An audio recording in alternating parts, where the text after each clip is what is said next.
বেয়াদব অসভ্য লম্পট কোথাকার। রাস্তায় মেয়ে দেখলে কি মাথা ঠিক? এসব আজে বাজে ছেলেদের কাছ থেকে প্রপোজ পেতে পেতে আমি অতিষ্ঠ। কবে যে একটা ভালো ছেলে পাবো। এখন পর্যন্ত যে কটা ছেলে আমাকে প্রপোজ করছে সেগুলোর একটাও কি আমার যোগ্য? শোন, বিয়ে বাড়িতে যাচ্ছিস, মাথার থেকে বয়ফ্রেন্ডের চিন্তা একদম বের করে ফেল। তোর ভাইয়ের বিয়েতে নিশ্চয়ই অনেক সুন্দর সুন্দর ছেলে আসবে, তাই না? ভাই আর বন্ধু বা আমাদের আত্মীয় স্বজনের মধ্যে এরকম কেউ নেই। চলে এসেছিস? আসসালামু আলাইকুম, ভালো আছেন? ভালো আছি। আপনাদের বাসায় এসে আরো ভালো লাগছে। ওকে নিয়ে উপরে যা, ফ্রেশ হ, আমি তোদের খাবারের ব্যবস্থা করছি। এই চল। আচ্ছা আন্টি, এটা তোর রুম? হ্যাঁ, আচ্ছা শোন, তুই একটু এখানে বস, আমি ভাইয়ের সাথে দেখা করে আসি। ওকে, যা। কেমন আছিস তুই? তুই তো আগে থেকে কত শুকাই গেছিস। হ্যাঁ, এত কেমনে শুকাইলিস? সরি সরি সরি, আমি বুঝতে পারিনি। আমি তো ভেবেছিলাম তমা কোথায়? না না, আমি কিছু মনে করিনি। আপনি যদি কিছু মনে না করেন, আমাকে কি আরেকবার কোলে নিতে পারেন? মানে একটু আগে যখন আপনি কোলে নিয়ে আমাকে ঘোরাচ্ছিলেন, আমার খুবই ভালো লাগছিল। আপনার কি মাথায় সমস্যা নাকি? আমি আসলে কিছু মনে করিনি। সরি, যা হয়েছে তার জন্য আমি ভুল হয়েছে, মাফ করে দিন। হে আল্লাহ, আমি এতদিন এরকম একটা ছেলের জন্য ওয়েট করতেছিলাম। তুমি প্লিজ এই ছেলেটাকে পটানোর মতো কিছু বুদ্ধি আমাকে দাও। তো দুটো ফেরে পেয়ে গেছি। চল দেখাই তোকে। ওই যে multi colour polo T shirt পরা ছেলেটা। আমি স্ট্রেট কাট কথা বলতে পছন্দ করি। কাউকে যদি পছন্দ হয় সেটাও গিয়ে ডিরেক্টলি বলি, আর যদি পছন্দ না হয় সেটাও গিয়ে ডিরেক্টলি বলে দিই। আপনি একটু আগে যখন আমাকে কোলে তুলে ঘোরালেন, আমি তখনই আপনার প্রেমে পড়ে গিয়েছি। বিশ্বাস করেন, আমি আমার জীবনে আপনার মতো একজন মানুষ খুঁজছিলাম এতদিন ধরে। আপনি যে সত্যিই পাগল, আপনি সেটা বোঝেন, আর আমি কি সেটা আপনি জানেন। প্রেম করার পর এমনিতেই সব জেনে যাব। এখন প্লিজ বলেন না that you love me a lot. তুই কি করছিস সব?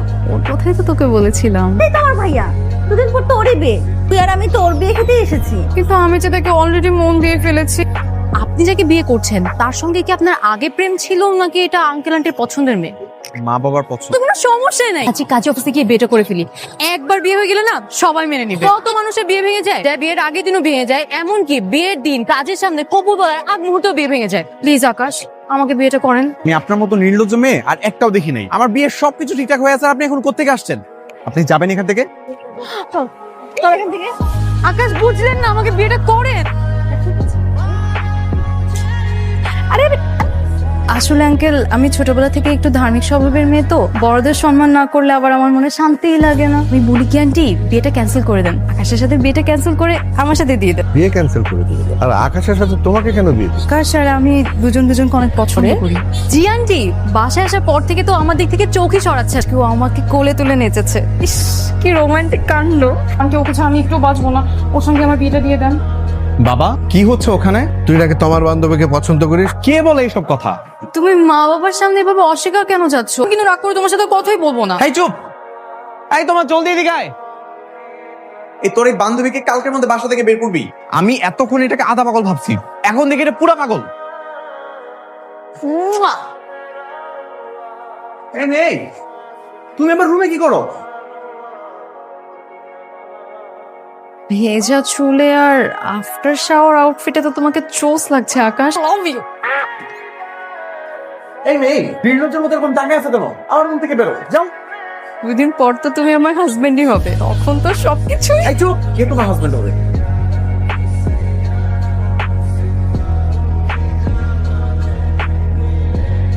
আমার জন্য তোমাকে এগুলো খুঁজতে কে বলছে?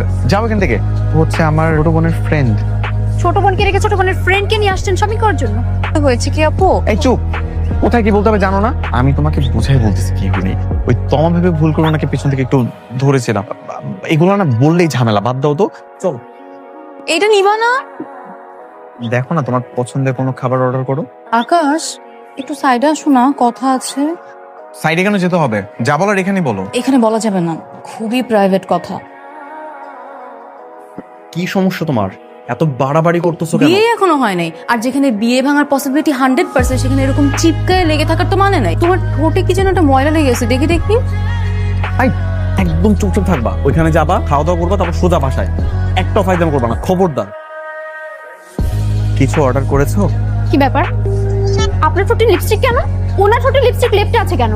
আপু আপনি যেরকমটা ভাবছেন সেরকমটা কিচ্ছু না, কিন্তু কিস করিনি। আমাকে বেকুব মনে হয়? আমি কিছু বুঝি না। তোমার কি মনে হয় আমি এরকম কিছু করতে পারি? আর ও আমার ছোট বোনের ফ্রেন্ড, তুমি আমার উপর বিশ্বাস রাখো বিধি। আচ্ছা আমি এই- সরি, আমাকে কিছু করো না প্লিজ, আমার ভুল হয়ে গেছে। কসম খেয়ে বলো তুমি কোনোদিন আমার আর কোনো ক্ষতি করার চেষ্টা করবা না, সব সময় ভালো মেয়ে হয়ে থাকবা। ভালো মেয়ে হয়ে থাকবো, স্বীকার করে নি। ঠিক আছে, ফিটিংস গুলোকে ভালো করে করেন, টাইট করেন ভাই। আপনি কোনো টেনশনে করেন না, যত লাফালাফি করেন না কেন কোনো শব্দ হইব না। তুমি আবার আমার রুমে আসছো কেন? বলেছি না আর কোনো ঝামেলা করবো না। তোমার আমার কোনো ভরসা নাই, যাও আমার রুম থেকে। আস আসতেছি মা, আমার রুম থেকে বেরো। স্ক্রুগুলো এমন ভাবে লুজ করে দিবেন যেন বসলেই পড়ে যায়। পরে যদি আমাদেরকে কিছু বলে, আমি থাকতে কি টেনশন রাখেন। আপনি কোনো টেনশন নেন না, আমি সব নাট লুজ করে দিতেছি।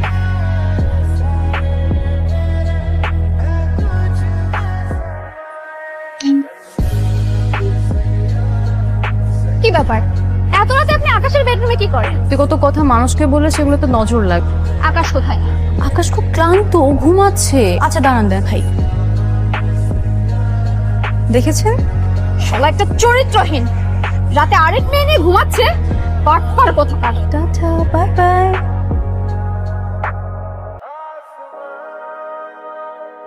কোথায় পালাচ্ছ বলো?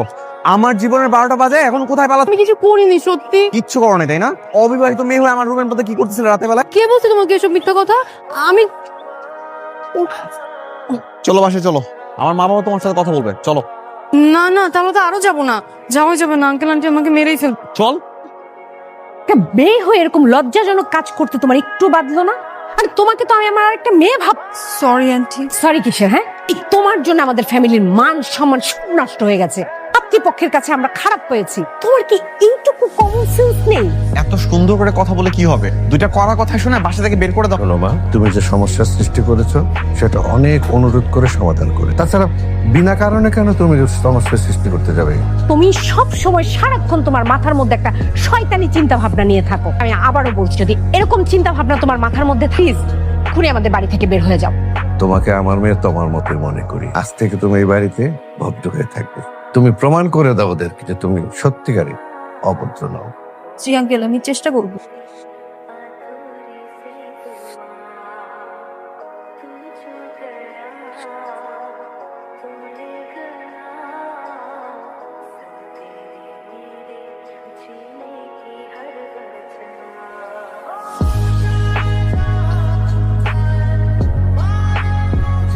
বাহ, তোমাকে তো শাড়িতে অনেক সুন্দর লাগছে। Thank you. মন খারাপ করিস না, আমি জানি তুই অনেক কষ্ট পেয়েছিস। আমাদের দিকটা একটু ভেবে দেখ, এখানে যদি বাবার মান সম্মানটা জড়ানো না থাকতো না, তাহলে আমিও বাবাকে বলে দেখ। সমস্যা নেই, আমি তো আর পরে কিছু বলিনি। আমি এর পরে আর কখনো কোনো সমস্যার কারণও হব না, আর কোনো সমস্যা তৈরিও করব না।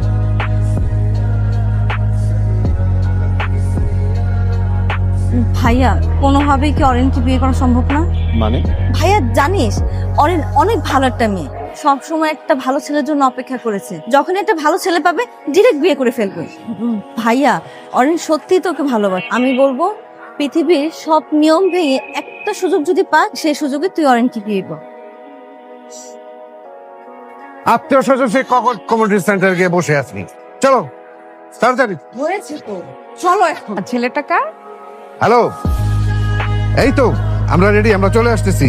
আর আসতে হবে না, স্যারের মেয়ে তার বয়ফ্রেন্ডের সাথে পলায় চলে গেছে। কি বলেন এসব? আপনাদেরকে সরি বলছে। বলছিলাম যে কোনো সমস্যা কিছু হয়েছে। এ বিয়ে হবে না, আমাদের আর যেতে হবে না। বাবা আমি ভাবছি যে আমি এই বিয়েটা করবো না। বিয়ে করলে আমি থেকে না অরিনকেই করবো। মা তোমাদের কোনো আপত্তি নেই তো? না, কেন কিসের আপত্তি? আর কোনো আপত্তি নেই। অরিন তো তোকে খুবই পছন্দ করে। করো না অরিন? তোমার একটা কাজ কর, তোর বান্ধবীকে নিয়ে যা, সুন্দর করে বউসা দিয়ে নিয়ে আয়। তাড়াতাড়ি যা। এই চল চল তাড়াতাড়ি। তুমি জিতে গেলে, অবশেষে তোমার আর আমার বিয়েটা হলো। কেন জানি না আমার সবসময় মনে হতো যে একদিন আমি তোমাকে পাবোই। দূরে দাঁড়িয়ে কথা বলবে, কাছে আসবে না। যেখানে বিয়ের আগে সবকিছু দেখে ফেলছো, সেখানে আর আমার লজ্জা লাগার মতো কিছু আছে? আমার কথা বললো না তো। কি করতে হয়? তুমি জানো না কি করতে হয়?